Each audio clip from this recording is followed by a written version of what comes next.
Something changed after 15 years of marriage. The shift was subtle at first, so subtle, in fact, that I convinced myself it was nothing.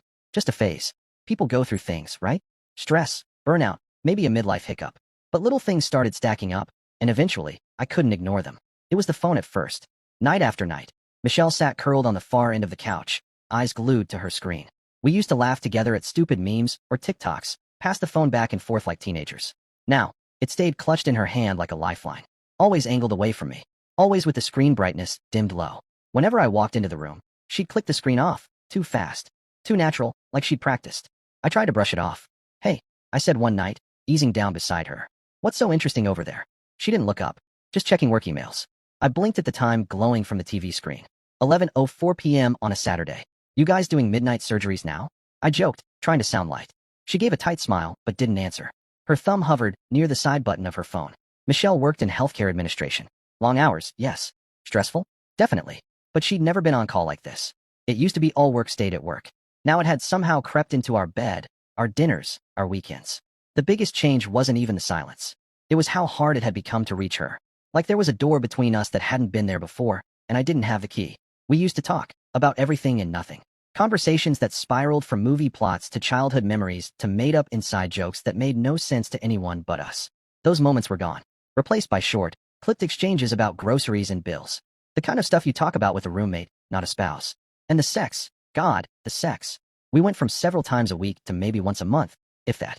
When I tried to bring it up, she had a whole drawer of reasons ready. Too tired. Work's been nonstop. Got a migraine.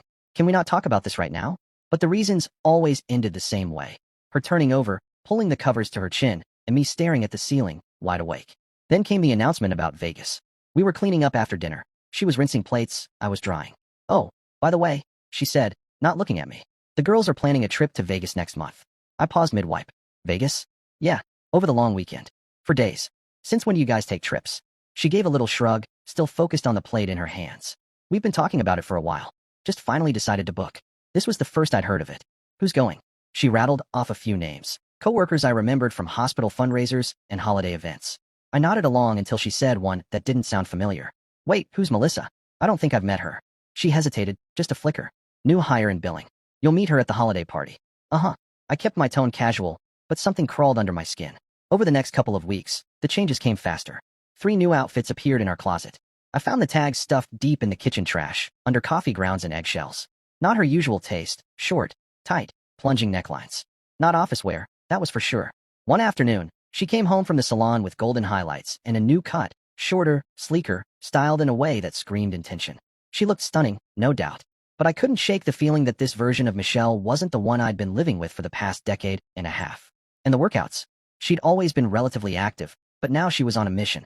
High-intensity training videos played in the living room at 6 a.m. A new yoga mat. New gear. Meal prepping like she was training for something. Her body changed quickly. Leaner, more defined. She looked incredible. But the change was sharper, more focused, like she was sculpting not just her figure, but a whole new version of herself. One I didn't recognize. More than I'd seen in years. When I complimented the changes, her hair, the outfits, the way she'd been working out, she barely acknowledged me. "Wow," I said one evening, watching her walk past in a fitted dress I hadn't seen before. "You look amazing. Really, you've been glowing lately." She paused briefly, gave a half-smile that didn't reach her eyes, and said, "Thanks," before disappearing into the bathroom. That was it. No blush, no playful flirt, not even a return compliment. Just, "Thanks." Like I was a stranger commenting on her shoes in a grocery store. The night before she left for Vegas, I tried again. "You sure you don't want me to drive you to the airport in the morning?" She didn't even look up from packing. "No need.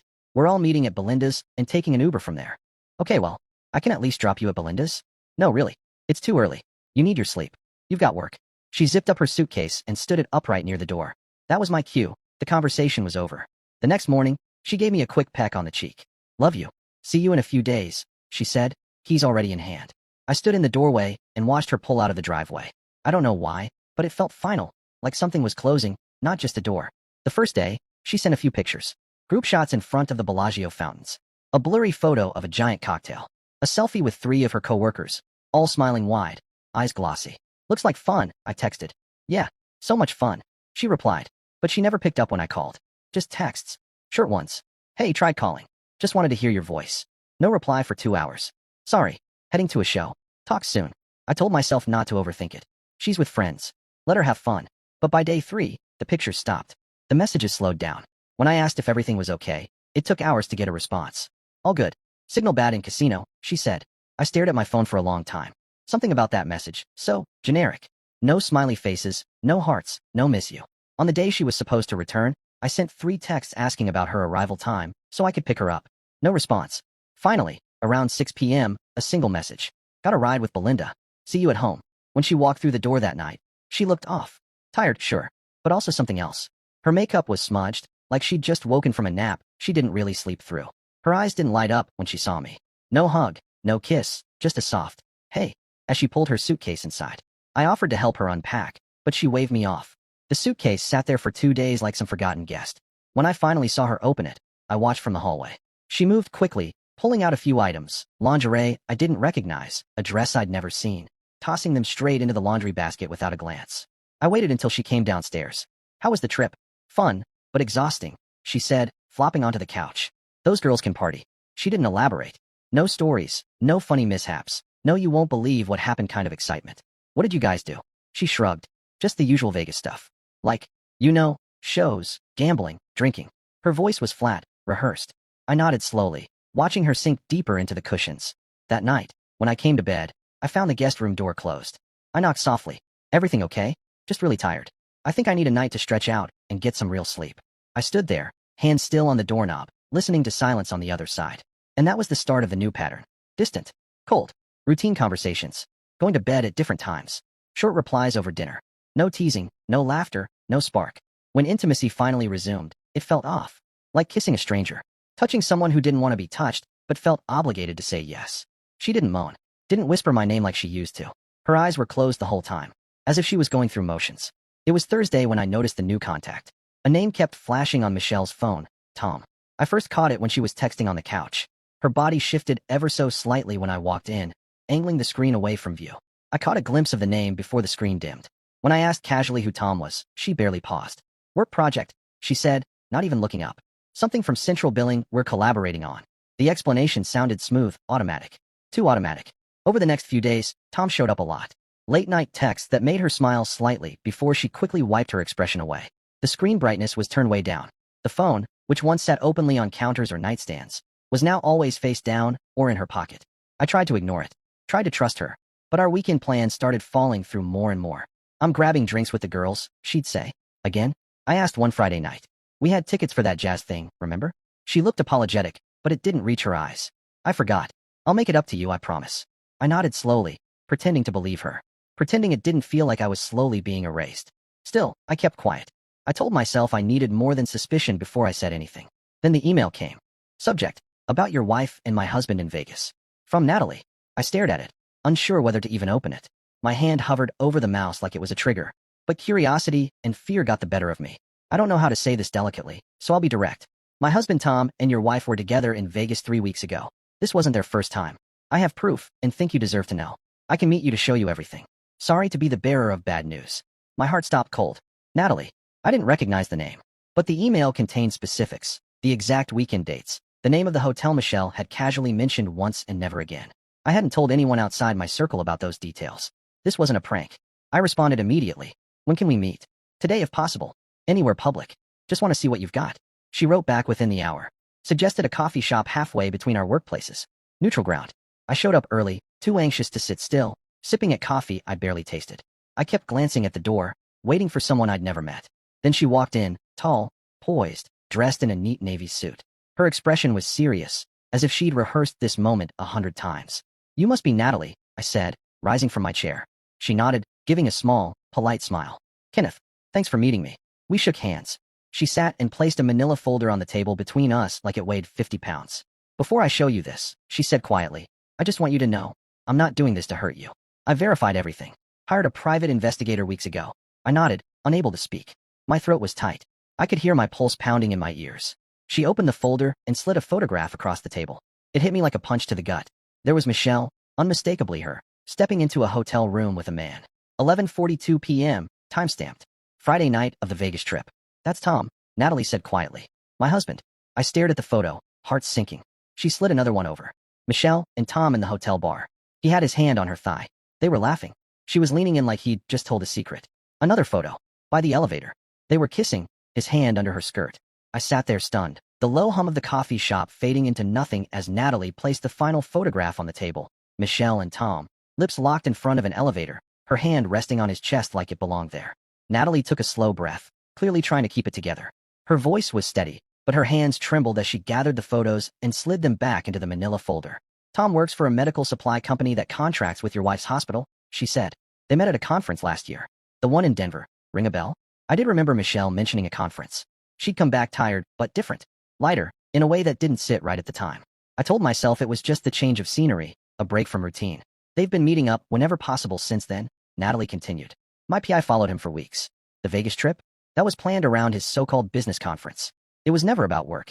It was about them having an excuse.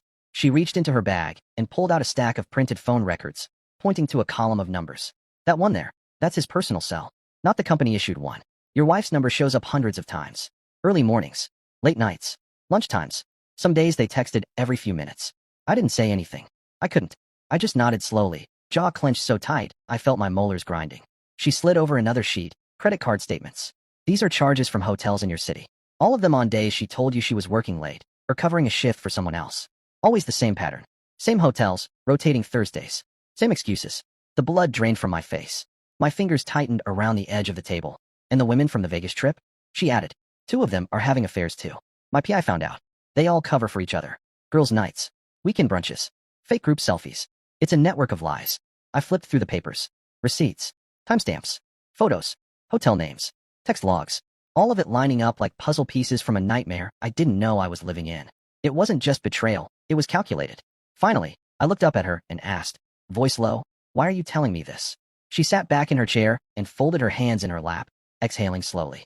Because I'd want someone to tell me, she said. And because I'm divorcing Tom. You deserve to know the truth before making any more life decisions based on lies. She pushed the folder toward me. Copies for you. Originals are with my lawyer. I stared at it for a beat, then reached out with a shaking hand and pulled it toward me. It felt like I was taking ownership of something I didn't want but couldn't ignore. Before she stood to leave, Natalie added one more thing. The PI confirmed they've been meeting at the Camden Hotel every other Thursday. That's tomorrow. She looked at me, her expression softening just slightly. I'm sorry. I met her eyes for the first time since she walked in. Thank you, I said, my voice barely above a whisper. I thank you. My drive home passed in a blur. The city lights flickered past, but I barely saw them. The folder Natalie had given me sat on the passenger seat like a live grenade, its quiet presence louder than any siren or engine. Every time I glanced at it, my stomach twisted. I didn't want it to be real. I wanted to toss it out the window, forget what I'd seen, what I now knew. But there was no one knowing it. At home, I placed the folder gently on the kitchen table, as if opening it too quickly would let the damage spill out and infect the walls of my house. I went through every photo, every timestamp, every receipt again, this time slower, methodically, like I needed to burn it into my memory, just in case she tried to make me doubt what was real. Dates, times, locations, all matching perfectly with the gaps in Michelle's stories. Those late nights, last-minute cover shifts, those suspicious girls' trips that always seemed to have a convenient reason. I pulled up our joint bank accounts on my laptop, then opened the credit card statements. And there it was, withdrawals for cash before every one of her work dinners or weekend getaways. Small charges at convenience stores near the Camden Hotel. Uber rides to addresses I didn't recognize, mostly on Thursdays. Every line item was like a quiet confession she didn't realize she was making. As the sun dipped behind the horizon, my phone buzzed. Michelle, work dinner with the team. I'll be home as soon as I can. I stared at the message for a long second, then opened the location sharing app we both had installed a year ago when we traveled separately for a while. I tapped her icon. She wasn't at any restaurant I recognized. She was near the Camden Hotel. Of course she was. I stood up, gripping the back of the kitchen chair. Part of me wanted to drive over there, walk into the lobby, and watch her panic when she saw me. Part of me wanted to blow the whole thing wide open. But then, logic took hold. Not yet.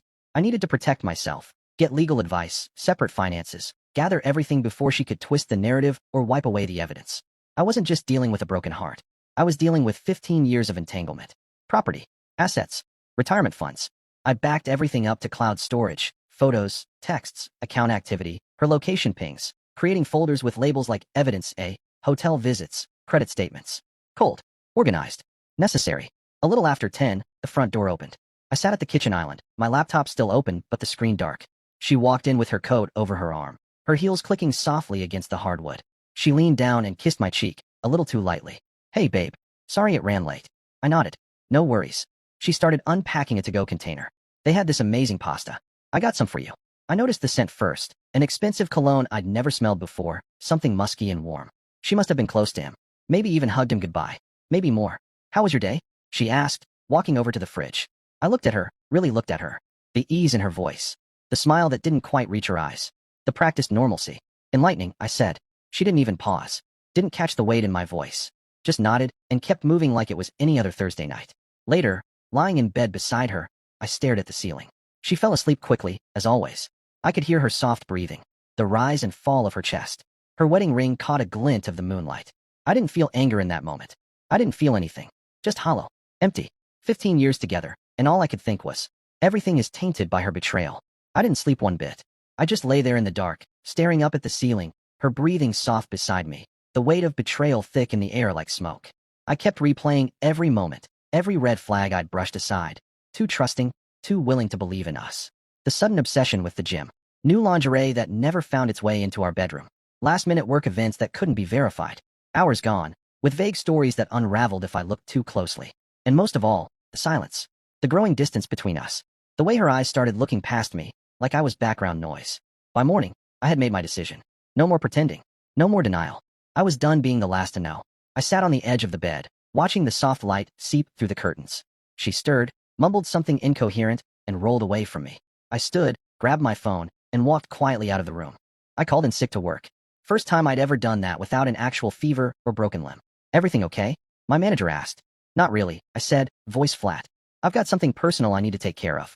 All right, take the time you need. Click. The lawyer's office opened at 8.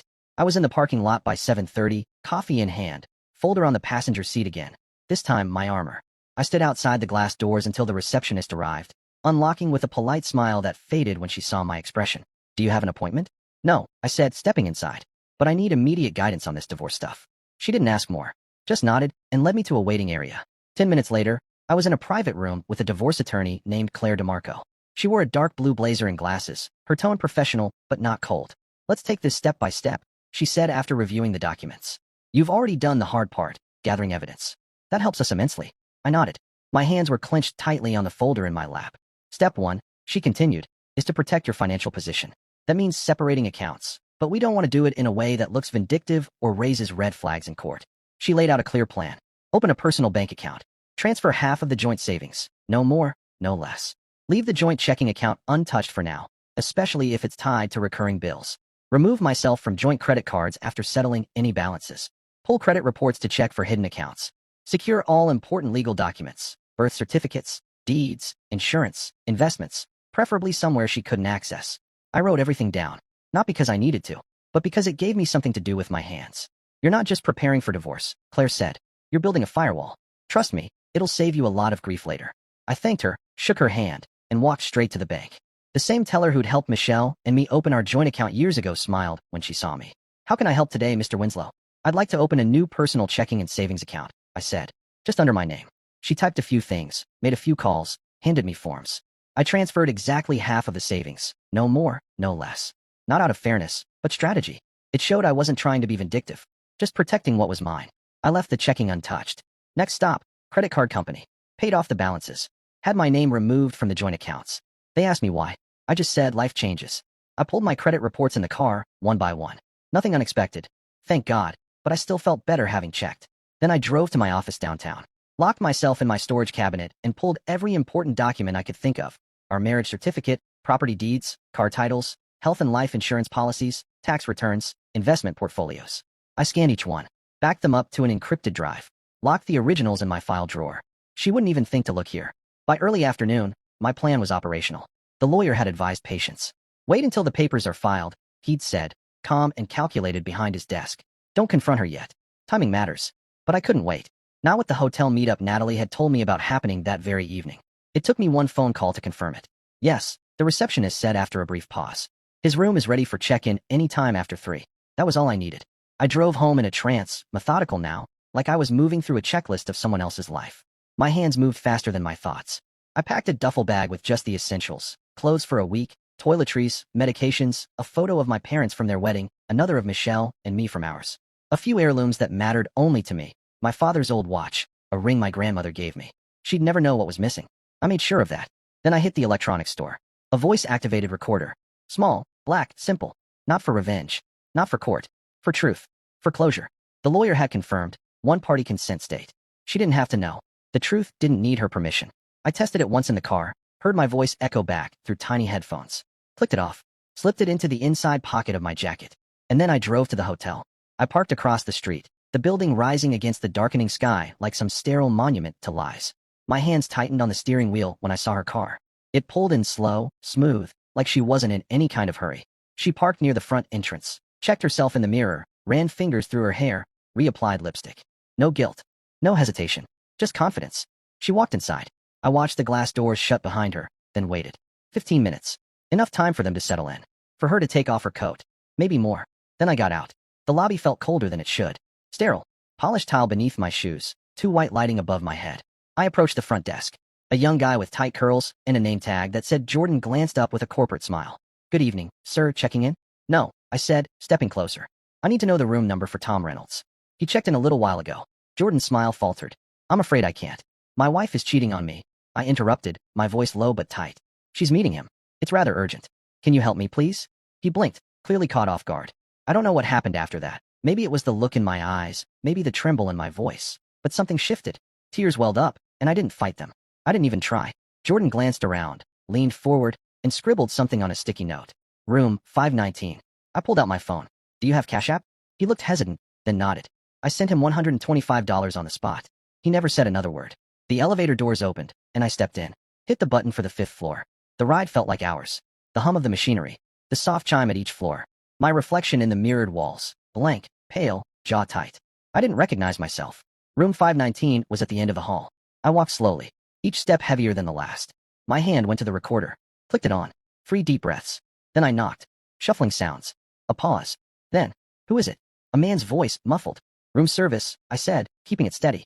The door cracked open, the chain still locked in place. Tom's face appeared. And that's when I saw it. That flicker of recognition. His smug expression melted into fear. Pure, unmistakable fear. He tried to shut the door. My foot hit the threshold before he could. The door slammed against it with a dull thud. We need to talk, I said, calm as death. There was more scrambling inside. I heard movement, quick, panicked. Then her voice. Who is it? She called out. Your husband, I replied. Silence. A long, awful silence. Then came the sound of the chain sliding free. The door opened, and there she was. Michelle. Frozen. Standing near the bed. Partially dressed. The door opened into a scene so cliché it felt surreal. Room service trays littered the table, half-eaten meals congealing under silver domes, a bottle of wine barely touched. Everything I had expected, but the weight of actually seeing it was still a gut punch. Michelle froze near the bed, caught mid-motion, her blouse hanging loosely off one shoulder. Tom stood a few feet behind her, shirtless and stunned, like a deer realizing it's already been hit. How did you find us? He asked, as if it mattered. I didn't respond. He wasn't the point. I focused on her. Your affair partner's wife provided comprehensive evidence, I said, my voice steady, like I'd rehearsed it. 15 years together, and this is what you choose? She didn't deny it. No excuses. No gaslighting. Just stood there pale and silent, a lifetime of trust slipping through her fingers. I've seen the photos. Hotel receipts. Text messages. Everything, I continued. Tom shuffled toward the bathroom, awkwardly pulling on his shirt like modesty could protect him now. Hey, this isn't as bad as it looks, he offered, the oldest lie known to man. I turned slightly and said, I've already filed for divorce. It wasn't true, not yet, but it would be by tomorrow. That was a certainty. Michelle finally found her voice. Can we talk about this privately? She asked, but I shook my head. There's nothing left to discuss. I've moved my things. Separated our finances. The rest can be handled through attorneys. Her shock flickered, morphing into something colder, calculating. You can't just take money from our accounts, she said. I took exactly half.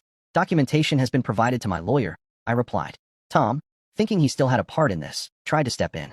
Listen, man, these things happen. People make mistakes. I looked at him, almost amused. Really? Your wife has a surprise for you. That wiped the smirk off his face. I laughed then, bitter and sharp. 3 months of planning. Multiple hotel meetings. Secret messages. Elaborate cover stories. That's not a mistake. That's a campaign. I turned back to Michelle. The house remains untouched until the settlement. I'll be staying elsewhere. The keys and garage opener are on the kitchen counter. She began to cry, tears streaming without restraint. I couldn't tell if it was remorse or just the realization that her safety net was gone. Please, she said softly, we can work through this. I swallowed hard. We could have worked through problems. That opportunity ended in this hotel room. I started to leave, then stopped and asked the one thing I needed to know. Why? She said nothing. Just tears and silence. That's what I thought. I closed the door behind me. The click was quiet, but felt like a door slamming on 15 years of my life. In the elevator, I stopped the recorder and slid it back into my pocket. It was evidence I probably wouldn't need. The confrontation hadn't brought peace or satisfaction, just confirmation of what I already knew. 15 years ended in a hotel room, with a stranger watching. From my car, I called Mark, my oldest friend, the kind of guy who never asks for details until you're ready. Need a place to stay for a while. He asked the moment he picked up. Yeah, I said. Just need some space. Keys under the mat, he replied. No questions, no judgment. Later, over beers on his back porch, I'd tell him everything. But that night, all I wanted was silence. My phone wouldn't stop buzzing. Texts and calls from Michelle, pouring in like a flood she couldn't hold back. I didn't read most of them. What could she possibly say that would change anything? That first night, I slept better than I had in months. Maybe years. The indecision was over. The weight I didn't know I'd been carrying had lifted. The next morning, I was at my lawyer's office before the doors opened. We filed immediately. Michelle would be served at work later that day. A little poetic justice.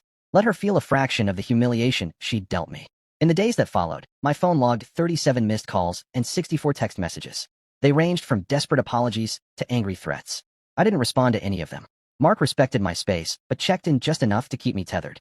One day at a time, he told me over coffee. This'll pass. Simple words. But they helped. When I returned to work, I kept it brief with my boss. I'm going through a divorce. Might need some flexibility. He nodded. Take what you need. Let us know how to help. By that afternoon, Michelle's messages took a new turn. How could you do this to me at work? She wrote. You humiliated me. Another read. The papers say adultery. Now everyone knows. I'll fight you for everything. My lawyer soon called. She's retained counsel. They're coming in aggressive. Alimony, the house, half your retirement. I barely flinched. With the evidence we had, it was noise. A few weeks later, we stood in court. She showed up in her best version of pitiful, clinging to some fabricated story about emotional neglect and so-called mental abuse. Claimed the affair was a one-time thing. Said she was deeply remorseful. Wanted reconciliation. My lawyer calmly laid it all out. Months of hotel stays, overlapping timelines, pictures, receipts. The judge never let his expression betray anything, but when he ruled, it was firm. No alimony. Property split according to the law. House sold, assets divided. She stormed out without so much as a glance. That night, her sister called. Michelle's telling everyone you were abusive, she said. Do you believe her? I asked. There was a pause. Then, I've known you 15 years. That's not who you are. One ally in her camp. I hadn't expected it, but I appreciated it. Over the next week, friends who'd initially taken her side started to reach out. I'm sorry, one text read.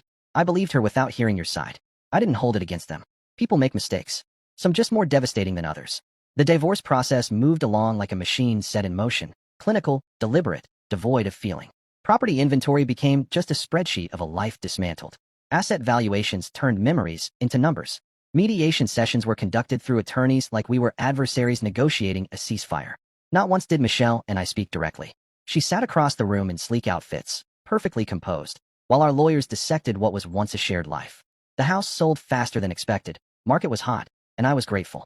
My half of the proceeds went toward a small downtown condo. Just one bedroom, minimalist, clean. No ghosts of arguments or faded photographs.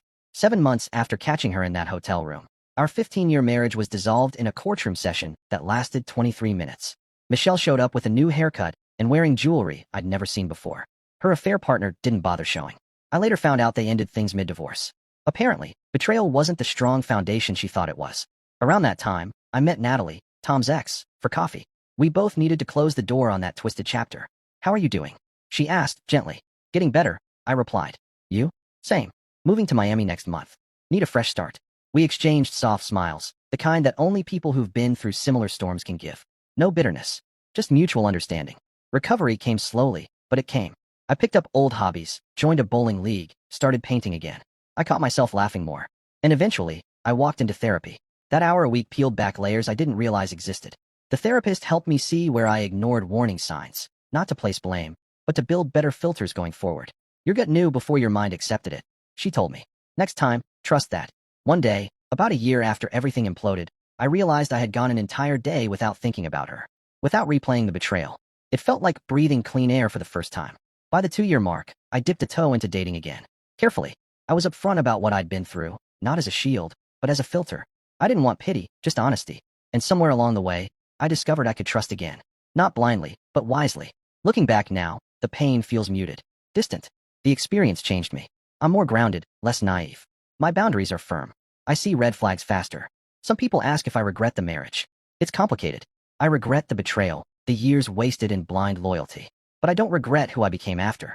I don't regret learning what it means to rebuild. The divorce taught me dignity isn't something you beg to keep. It's something you protect, even when it costs you everything else. And now life, unexpectedly, almost defiantly, feels better than before. Dear listeners, please share your thoughts in the comments section below and don't forget to like, share, and subscribe.